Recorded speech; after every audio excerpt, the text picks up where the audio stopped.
Heather. Good morning, Ophelia. How are you this morning?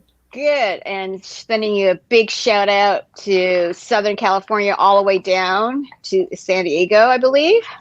That's right. Yeah, we're so blessed to be in San Diego, and to I'm be. just lucky to be here in the same state with you because my admiration for you, oh my gosh, goes back to 2015 when I started. And you were at the forefront. I mean, your name was everywhere, and those famous braids. Just helping people understand, because when I came in, I knew nothing. And when I saw you, and I realized, oh my God, that woman's in a walking encyclopedia. And I was so intimidated when I finally met you. I was like, ha. It's sort of like, it's like this gang going, drooling. And but Heather, when I met you in 2015, you were really at the forefront, just telling people what a cannabinoid was, right? People didn't even know what THC was. It was just marijuana, pot, and weed. So tell everyone what I was seeing in 2015, because we're going to go up to 2020, 22. But in 2015, you were just telling everybody about, how did you start? Yeah, no, I remember being at a San Diego farmers market with you. It was a cannabis farmers market. And it was so fun. And it was, I could tell that you were taking in a lot of information. And I think there were some dabs and things involved. But yeah, no, I've been in the industry helping to build the industry, drive the industry, inspire the industry since about 2009. And I started in New Mexico and did some work there, and then moved to Arizona and helped them start their industry there. And then finally I made it to California. And it's been really interesting to watch the transition from the medical programs to the adult use situation that we're in. But honestly, I'm just so grateful to see access available for people who are curious and want to give it a try. But the science is also moving so fast. And so for years, I've been following the science of the endocannabinoid system and what's happening in cannabis therapeutic science. And it's so interesting. And the more I learn, the more I realize I don't know. And so that puts us all in a really interesting space of saying, we are all learning at the same time. And there's so much more to discover and explore. And I'm happy to be here exploring these things with you, Ophelia. Oh, my biggest impression about you was that you were the anti-stereotype and of what the public was seeing, right?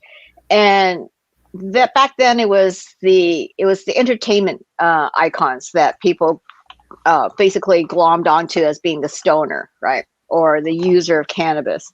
And when people saw you, it was, what? She looks like me, she talks like me, and she's not.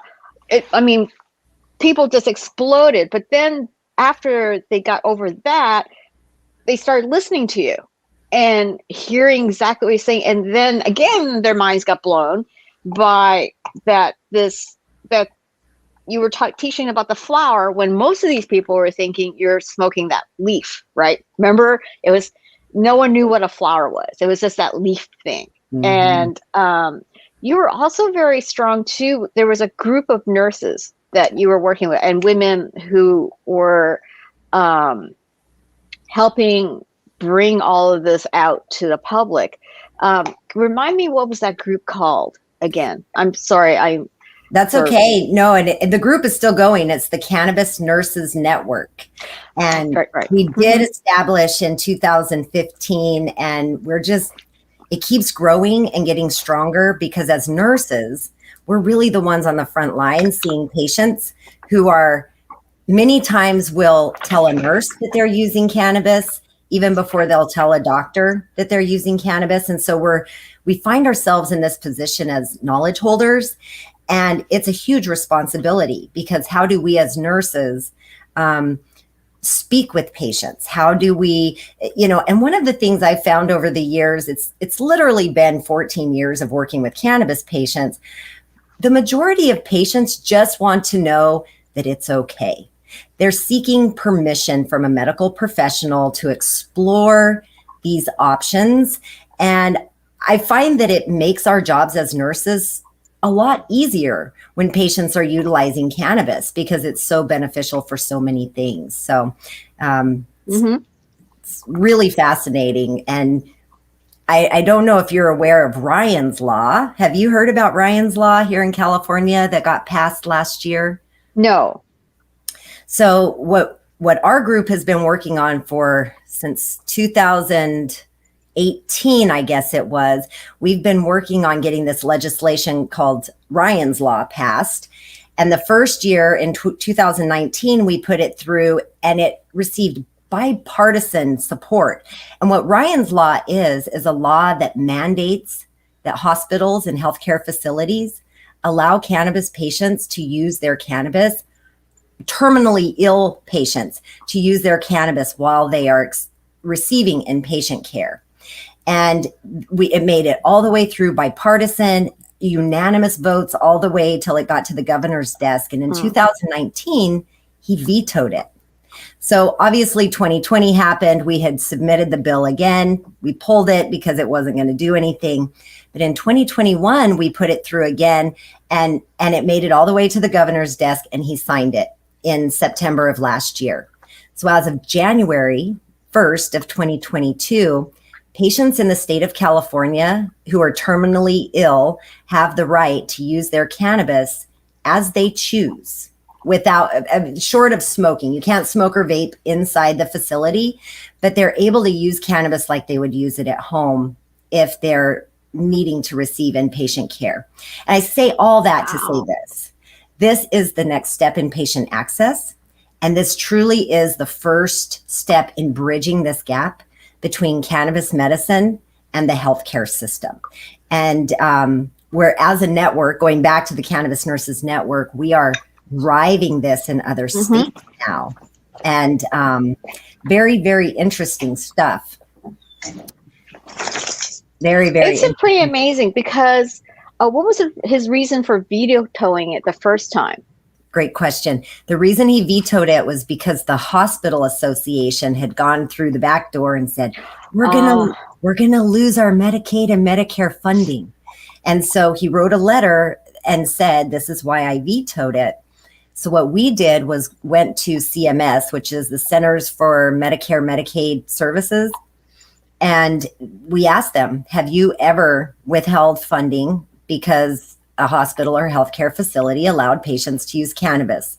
And they said no. And it's all in writing. It took them about a month and a half to get back to us. But once they sent it in writing, they said, no, we have no interest in that. We've never done that. And we don't intend to do that.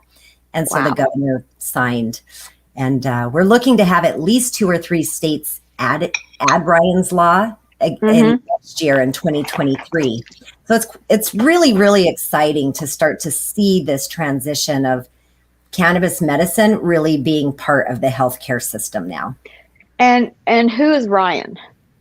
So Ryan, his dad was the former mayor of Santee, and his name is Jim Bartell. And Ryan was his son. And he was in his 40s, and Ryan was known as the autism whisperer. He worked with children with autism, and he was diagnosed with pancreatic cancer. And if you know anything about pancreatic cancer, it's by the time you realize that you have it, because it's very asymptomatic, by the time you realize you have it, it's usually gone to the higher stages. And so that was Ryan's case as well. And we were trying to, the hospitals were putting him on a lot of fentanyl, and he couldn't be awake to be with his family, to interact with his young son, to talk to his friends and his wife and his parents. And he asked if he could use cannabis, and the first hospital said no, they didn't let him. And so we found another hospital that he could be in, and he was able to use cannabis, not fentanyl. and he was awake, he was alert, and able to spend those last few weeks of his life present for his family. And it was really a gift to him. And his dad, Jim, after Ryan passed away, said, I really want to pass a law in his honor so that no other patient will go through what Ryan went through, which was a couple weeks of transition where he couldn't really be present with his family. So it's a beautiful thing, and I'm really excited to see it happening. So this will also happen in hospices as well for end of life? Absolutely. Wow. And who is there a rule that where the medication comes from, or is it patient family provided? That's it. And so we were really particular when writing this law that we wanted it to be about patient empowerment, allowing patients to make their choices. And so, yes, the patient or the family would be bringing it to the hospital. And we're here in California where delivery happens. So technically, a patient could literally get a delivery to a hospital or hospice or healthcare facility. And they're in control of when they take the medicine, how obviously they'll be issued a lockbox so that they can keep it in their room locked up and safe. But we did a really good job of eliminating healthcare provider interference, pharmacy interference, just because what we know is that healthcare providers aren't that knowledgeable. And we didn't want a patient in a situation where a nurse or a doctor said, oh, no, you can't take your medicine right now. You just took it 3 hours ago. Because as you and I both know, you take it as you need it. And so we've written the law in that way that it's the patient is in control. Have you found, is it surprising or not surprising that you found so many doctors who are interested in cannabis and wish they could practice with it? I think for doctors, and because I'm a nurse, I really focus on nurses. I think doctors have another level of concern because they have the DEA license for prescribing other medications. Nurses, on the other hand, we are free to speak to our patients about things like this. It's our First Amendment right to be able to talk to patients about their cannabis use. And we're kind of that natural bridge to be there. Now, what we are seeing is that in 2018, the National Council of State Boards of Nursing actually published guidelines for nurses. So we have guidelines. I'm not sure if doctors have as clear of guidelines as we do as nurses. And so it's really interesting to see how nurses are in a very unique position to assist patients in this way. Wow. That is incredible. I mean, Ryan's Law, I feel ignorant that I didn't know this was happening. I feel that in some way I failed in supporting you on this. And I'm so glad you told me and us about this. I have another quick question for you. We went through COVID, and as a RN, how did you see the use of cannabis during that, what were we under lock and key for about 18 months, I believe? How did you see the use of cannabis then? Bigger, smaller, more people? Yeah, no, we were really talking about how cannabis was essential, right? It's essential for the stress that people were under. We know through research that folks that are going through a traumatic event, if they use cannabis relatively soon after or during that traumatic event, that it can help to reduce the risk of developing post-traumatic stress disorder. And so what we were seeing were, a lot of people were home, and cannabis could be delivered to your home. And here in California, so we saw that people were using cannabis, and we felt that was good. One of the issues about nurses is that nurses, for the most part, still in 2020, were being drug tested for THC metabolites. So even though we're loud voices for patients, we're huge patient advocates, even in our professional realm, we're still limited in the ability to use this medicine for ourselves. And so one of the things we did as a network during the pandemic was we would hold what we called the weekly round table, and nurses from all over the country would come together and just kind of report off what were they seeing, what was happening. And so each week we would, hear from nurses in different areas. Where's the hot spot? And we tried to provide this support network so that nurses weren't out there alone, because they were really feeling worn down, underappreciated. They didn't have PPE. I mean, these things were happening that as nurses, we thought, we'll never see this in real life. And it was occurring. And so we provided this effort to give nurses that connection and that support that they needed right during the time when it was most imperative. But cannabis was definitely part of that. It was amazing, just the images of nurses in Manhattan, Seattle, LA, everywhere, just inundated. And here's a question that kind of relates to me. I have found when I first started, there was a little bit of hesitation on talking about cannabis within the Asian community, right? Because in fact, we've been using it for over 10,000 years. It's only in the last, I would say, 60 that we were told that it was bad, right? For political reasons, international politics. And how have you experienced any speaking to Asian Americans about cannabis, and how did you turn them to realizing that it's our traditional Chinese plant medicine and not this demonized pot thing? Yeah, that's such a good question, because one of the things that we talk about is endocannabinoid system care and the use of all types of modalities that support endocannabinoid system care. And so when we look at this, and some of the things that I speak about is the use of Chinese medicine and how that is supportive of the endocannabinoid system. Acupuncture, there's research that shows that an acupuncture treatment will increase your anandamide production by 65%. And so just using all of the things that are part of Chinese medicine and these different what are called alternative therapies, which I like to call complementary or ancient therapies, cannabis is all part of that.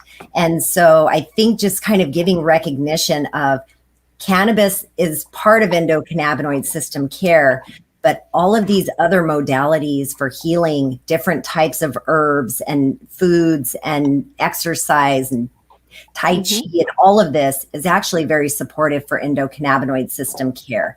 And so what we find is by talking about the endocannabinoid system and the ways to support it and make it healthy, it kind of takes the focus off of cannabis, the plant, but then they can get with it when they go, oh, the plant is also part of this whole.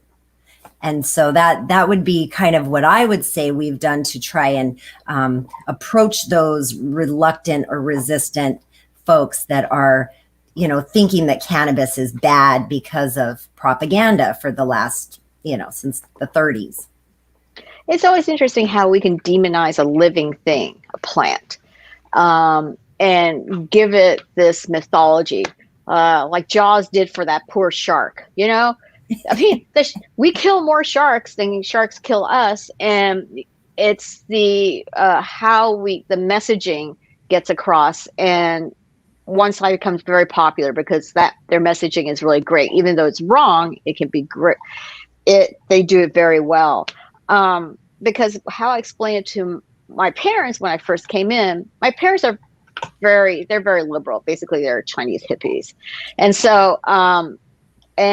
But of course they don't smoke. So I did the thing that you probably do with seniors is you slap it on their hands and say, this is going to help you play golf more.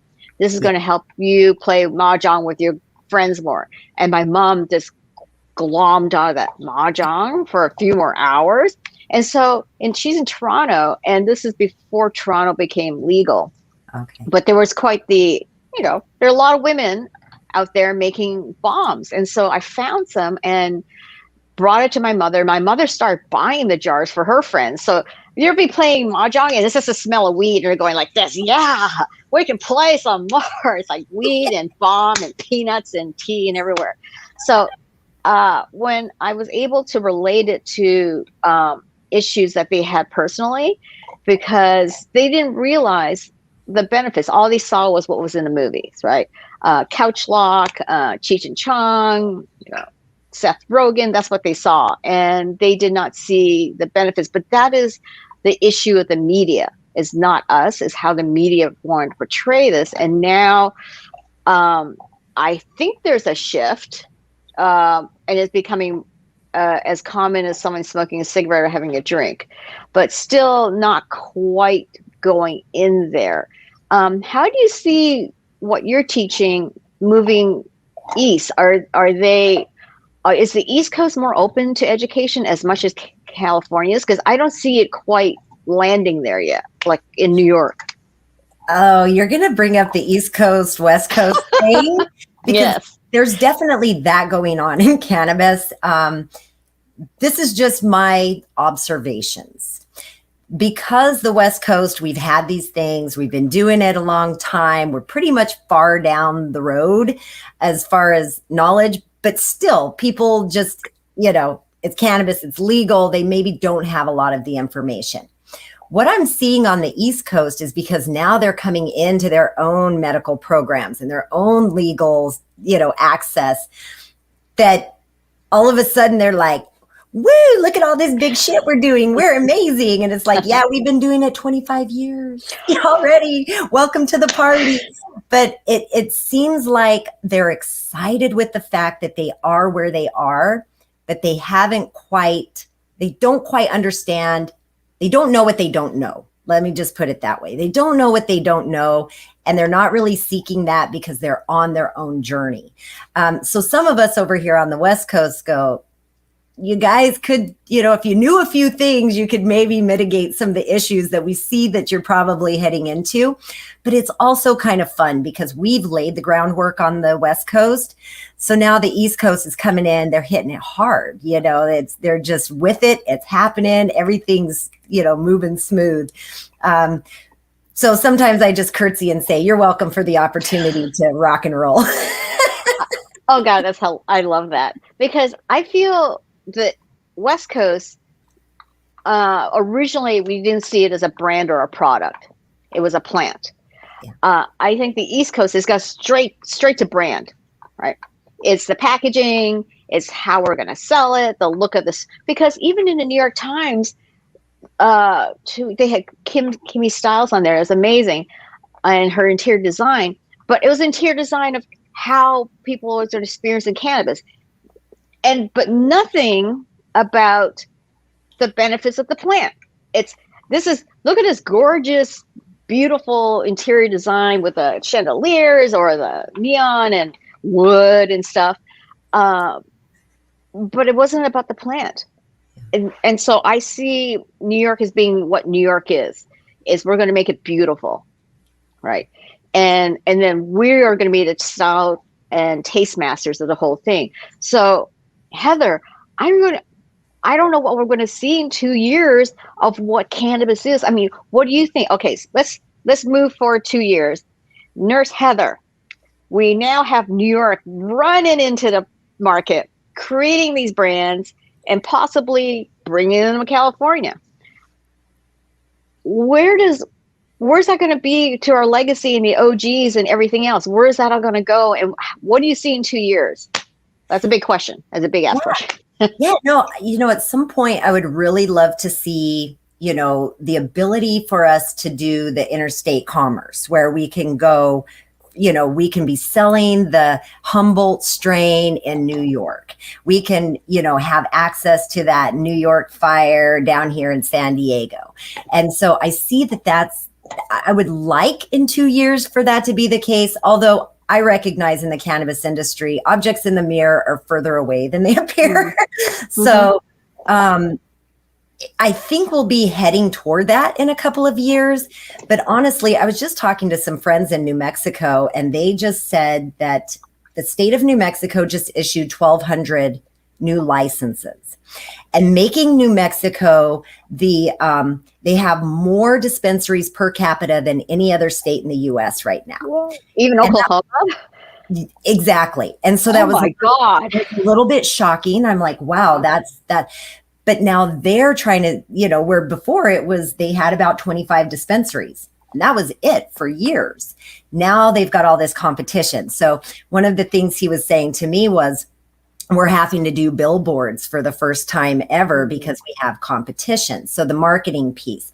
The other part of that is he says, he goes, at this stage of the game, people in New Mexico and Arizona and so forth, they can purchase cannabis from Washington or California for cheaper than they can grow it in New Mexico. And because they're new into this market of legal cannabis, they're actually, he said, I wish that we could do that, right? I wish that we could purchase this less expensive plant medicine that they have in Washington and bring it here.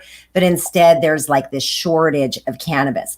So I think when you see this surplus in some places and lack in others, it just leads to this. We need to be able to move cannabis around, put it where it needs to be.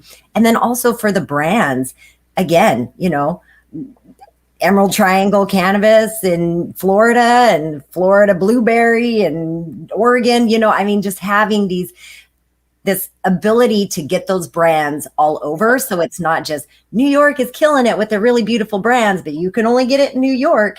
I would like to see in the future that going nationwide. That's I love all that fact about New Mexico and you tying it all together, because what I've noticed is taste profiles are very different. East Coast and West Coast. East Coast right now, they like sticky, dank, diesel, gassy, super sour, granddaddy perps, just super sour diesel, right? Here we had a little bit of a trend going towards, I think Blue Dream was the first one, the biggest one that first came out. It's basically the Coca-Cola that came out, right? And then we started into those fruitier ones, gelatos, sherbets, right? With Mario Guzman bringing those things. And so right now we're kind of in a hybrid, a little bit fruity, little fuel, but not as much fuel. And land races seem to have just disappeared. You don't see a really good OG Kush anymore. And what I'm hoping is that California is we are home of the avocado, the orange, we are the salad bowl, and people want our artichokes and our avocados on this. Hopefully, like you said, interstate, one day we will be able to teach them about sun grown, because outdoor doesn't even hit it in New York. They don't understand what outdoor is. It's all indoor to them. That's the only way they see cannabis as being grown, right? Yes. Of course, now there's going to be hoops and things like that in Hudson Valley and so in New York, but there is not that knowledge of the OG Humboldt, like you said, Mendocino, all that area, beautiful green flower. And some of our friends have put their farms of fallow in the last couple of years, like Kevin Jawdry, right? Yeah. Which is the saddest. When someone who's been growing and doing the golden tarp and most beautiful flower had to put his farm on fallow because of our overproduction, but also the fact that most consumers don't even have no idea that there's an indoor and outdoor. All they see is wherever this is, and 90% of the time is indoor. Right? So it would be really great to bring all that legacy to the East Coast, hopefully one day. Right, like you said, and on that, and here's the question: what is your favorite strain? And it's interesting you brought up Blue Dream, because I do like Blue Dream, but I haven't been able to find like just a solid Blue Dream in a while. So they've hybrided that one out too. And I remember, when I first moved to California, it was all about the Blue Dream, and it was beautiful. But now it's kind of hard to find. I am more of a sativa type person, but not the strong sativa. I like a sativa hybrid, sativa dominant hybrid.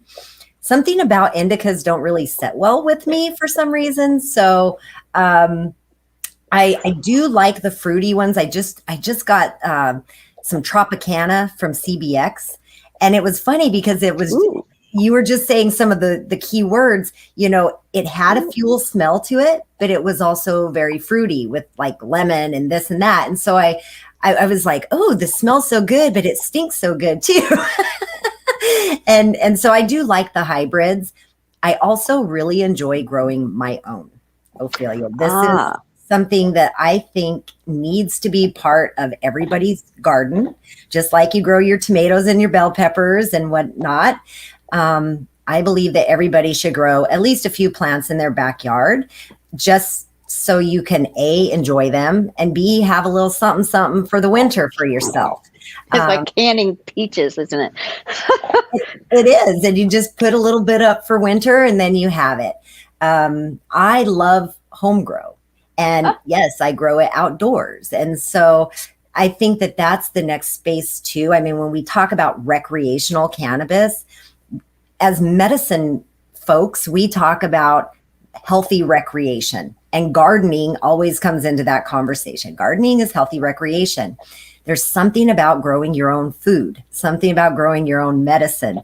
And I love the fact that we can do that here in California.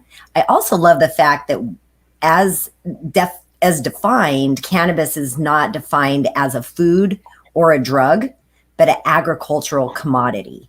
And I think that that's going to help move things forward in the future as well, to kind of get it from one state to the other. If we can get these other folks to realize, hey, in your states, don't define it as a food or a drug, because that puts us in a pigeonhole.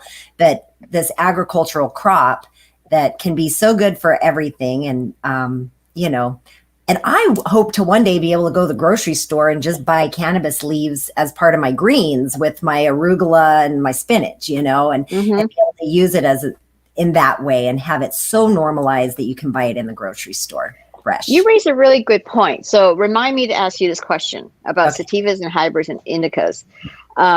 But you talked about growing. When I first started in 2015, I met this beautiful white witch in San Luis Obispo, and I wanted to do her portraits for our collection, for our stock photography. And she grabbed my hand and she said, Ophelia, you are not in this business until you grow an effing plant. So she went in the back, brought this big ass mason jar of seeds, and she said, open your hand. And so she poured it in. She says, grow this. If you can grow this, show me a picture. You can come back and take my photo. Right. So I grew 23 plants. I got Jorge Cervantes, Encyclopedia Cannabis, going through this thing, going through Reddit, everywhere, right? And there was one thing I read that drove me nuts. It said, the best time to harvest your plants is before the sun rises, right? And I thought, okay, this is way before I really realized what was going on, right? I was basically hoodwinked and pranked. So when I was ready to harvest, I got up at 3:00 in the morning. Sun's still down, good, So I'm out there chopping all this stuff. 23 plants, there's a lot of plants. And then I'm thinking, okay, do I trim now or trim later? I mean, it was a pile. So that was one of my first forays. And then I got so much crap from people posting pictures, don't hang it there. No, it should be like this. And I thought, oh my God, I finally got it down. So my foray into growing plants was being pranked at harvesting at 3:00 in the morning. Oh, and also bugs. I was out there with 2 bricks. Every time I saw those big ass green caterpillars, those big ones that can I was going, I mean, it's horrible. Okay. I know it's killing stuff, but I was going 2 bricks. Okay. So here's my question for you. New York, East Coast, hybrid, indica, sativa, mythology, or is it really everyone's genetics that reacts to a different strain, whether it's a hybrid or indica and sativa? Because you mentioned earlier that indica is not your thing, but sativa is yours. Mine is the opposite. Indica is for me, but sativa is not.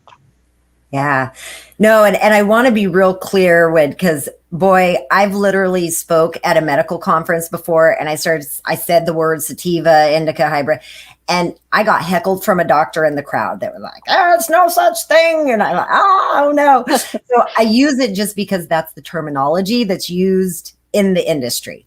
But to be really clear, the difference between cannabis profiles, cannabinoid profiles, or strains, the difference between strains is really the terpene profile. So it's all about, is it fruity? Is it gassy? Is it, earthy? That's what determines a sativa from an. So it's the terpene profile. For me, I really like the fruity ones, which you see that are kind of uplifting, which we would classify maybe as sativa. Some of the purples I can handle, which I kind of, those tend to be a little bit more relaxing for me. But, my husband really loves this Gorilla Glue number 3 because he smokes just one hit or two and he goes right to sleep. I take a couple hits of Gorilla Glue number 3, which I would consider in my mind as an indica. And I lay there, my body is totally relaxed, but my brain goes. So I'm laying there just thinking, and that is not cool for me. If I'm going to be thinking, I want to have the energy to get up and do things. So strains are really interesting because it is that terpene profile, less so than even the cannabinoid profile. And so it really comes down to the smelling of it. So for years, patients would say, how do I know which strain works for me? I said, smell it. Our olfactory sense is the only sense that we have, only one of our 5 senses that doesn't go through our spinal cord. It goes directly to our brain. That's why when you smell something like cookies, it reminds you of grandma, or roses, it reminds you of your mother. And so you can have these memories from smell. So you can trust, your nose knows, you can trust it. So I always tell patients, just smell the flower. If it makes your mouth salivate, if it's like num, num, num, num, num, num, num, num, num, so good, that one's for you.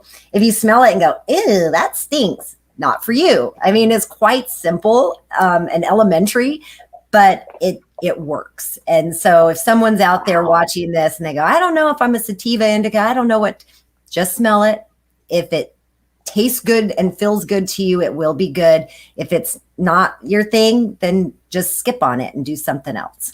You just gave the most amazing business plan for a brand or a retail shop opening up on the East Coast in New York. You need scratch and sniff. You need scratch and sniff. That, or you have to have the sniffing jars right there, because before Prop 64, you could go into a dispensary, you had that big old cookie jar, and you could sniff it. And really, because that's how I found Wedding Cake and Russian Assassin were the bomb for me, right? Because I sniffed it.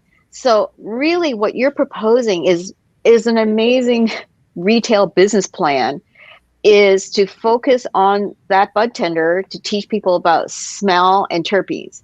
It's to walk away from, well, I'm an indica or hybrid or sativa person. No. Oh my God, that is so genius. You should be in New York right now doing this.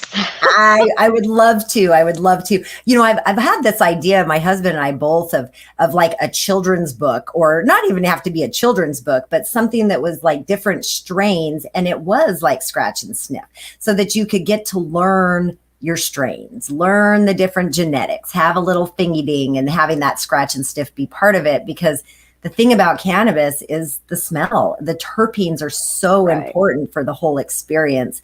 And you've probably even like done the dry hit from a joint. Oh yes, a dry pull. Yes.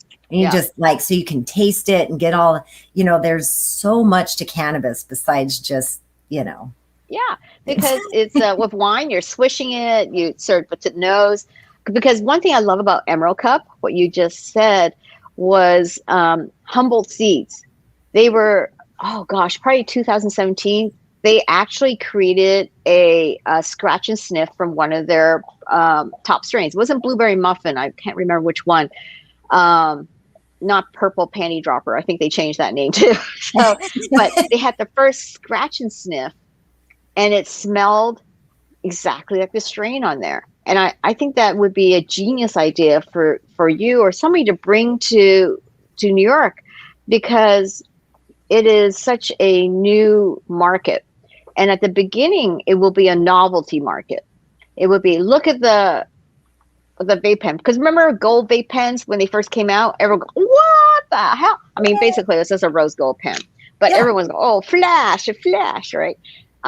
Is to get beyond the novelty of walking into a cannabis retail shop in Manhattan, beyond that, but actually becoming a educated consumer who will then take that and help someone else and bring someone else in. And to do that is to have people like you at the front line teaching the floor managers, the bud tenders, and even the GM what terpenes and scent and the flower and history is all about. And I think I'm going to pitch you for a job out there. I think you should do this. Reach out to me anytime. You know, it's interesting because when I first came into the industry, I was a home health nurse, and I started seeing that my patients were using cannabis. And I was in New Mexico, so it was what we call dirt weed. You know, it was the Mexican brick weed and it looked like crap. So I would help my patients get onto the medical program so that they could access better medicine. And one of the things that was my role, I was a medical director for a dispensary for 7 years. And part of my role was to do the training for our staff training and work with our cultivators. We did things like I would come in. I remember thinking, how am I getting paid for this? This is so cool. But I would get paid to go into the cultivation facility and do Reiki on the plants. I would talk with the cultivators and say, you know, Dr. Emoto does this water theory where if you put words of good things on your water, so on the water reservoirs, we would have love, healing, plant medicine, quality medicine. You know, we would put these words on there on our water to help our plants be better. And so there were all these really cool things that I was able to do, from the cultivation to the staff training to actually working with patients. That was just such a wonderful experience right out the gate. And I wish for all nurses to have an opportunity to do that, and for all staff to be able to have an opportunity to work with nurses that have that knowledge and capability and critical thinking skills. So anything that you would like me to do, I haven't been in the industry, dispensary setting or any of that for a little while because I've been so focused on educating nurses in the healthcare community, but I am open, I would say. And especially with all the work you do and the way you teach, and going back to the beginning of our conversation, because we're going to have to wrap it up soon, is that you don't look like the profile. You look like the person coming into the shop who's new and who just wants to see someone who they can relate to. And you are so welcoming and warm, and your aura is just so encompassing that you are that person who can teach people, because I think you were born to do it. And so hopefully, you know, we will see you talking about terpenes, because I think that's the most genius way of how to explain picking your strain. The nose is your gut, is your instinct. And I think that is genius. So let's see, we're moving out into Halloween, Thanksgiving, and Christmas. What's the rest of the year look like for you? Well, for us, we kind of, as the nursing network, we do a lot throughout the year. So we usually take the holiday months of November and December to sort of like bring it down some notches. So I'm looking forward to some quality time with family, but we also always host a nurses appreciation celebration in December. And so that's our next event that we'll be hosting. And we do a little award show for our nurses, and there's a live voting during the event. And I love being around nurses. They're just such caring, compassionate people who need care and compassion for themselves, that I've kind of become the nurse to nurses. And I love that role more than almost anything else that I've done in this space as a cannabis nurse. Especially nurses who worked through the last 2 years, because not only did they not get any support from the public at the beginning, they didn't get any support or help before even COVID in the hospitals that they worked at. There's a lack of equipment, a lack of listening to the nurses what they need, and also just recently the safety for nurses. What happened over the weekend? There was a mentally unwell walk-in patient who had a firearm. And so you have nurses who are not only on the front line for COVID, but are actually at the front line for mental health issues as well, and put into that danger. And so the work you're doing for them and helping them with plant medicine is so it is, you are doing the good work of helping these men and women move through such a treacherous landscape because of what we did to the health system. And I have to thank you for that. Thank you. And, I just really quickly, I know we have to wrap, but, we had a nursing shortage prior to the pandemic. The pandemic made it even worse. And so we are looking at being at least 1 million nurses short to take care of the people who need us. And I hope and pray and believe that cannabis and endocannabinoid system care is so exciting for nurses that it's drawing them back in, that new nurses are coming to nursing because of the cannabis piece. And I really believe that cannabis will help us be better nurses because we can take better care of our patients, but that it will also give us this opportunity to increase the nursing profession, because we are short on nurses. And trust me, the healthcare system cannot withstand the lack of nurses that's coming its way. We are the heartbeat of healthcare, so we've got to take care of our nurses. And especially with one of the largest aging groups coming up. Because on a last note, Top Gun made a lot of people join the Navy. Yeah. I think Nurse Heather, you're going to slow down the attrition of nurses leaving the field, but also I truly believe that you're going to inspire quite a few people to come in with the added knowledge that you're going to impart on them. And also us Asian Americans, thank you as well, because you taught me a lot. I thought, holy cow, right?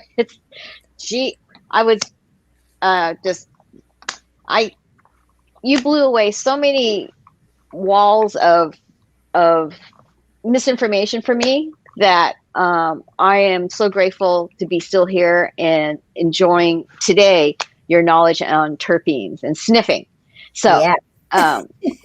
Thank you, Bluntness. Do you have anything to say, Heather, before we go? No, this was so beautiful. I've enjoyed our time together. Social. What's your social? Oh, you can find me personally as Cannabis Nurse Heather on Instagram and so forth. But also really the Cannabis Nurses Network is where you can see the majority of my work and reach out to me there as well. And you can find me on Asian Americans for cannabis.org. And I'm just a one-person band that just tries to keep the beat up going. So thank you, Bluntness, and thank you, Nurse Heather. It's so good to see you. Oh, my word. Thank you for all that you do. You are such a bright light in our world, and I'm just so grateful to you. Thank you for spending this time with me today. And everyone, if you had not seen her in her in her braids, you have to one day, because they are basically famous. So this was a very tiny version of yours. This is baby braids, but yours is gorgeous. And yours so are beautiful. Mwah. Thank you so much, Bluntness and Ophelia.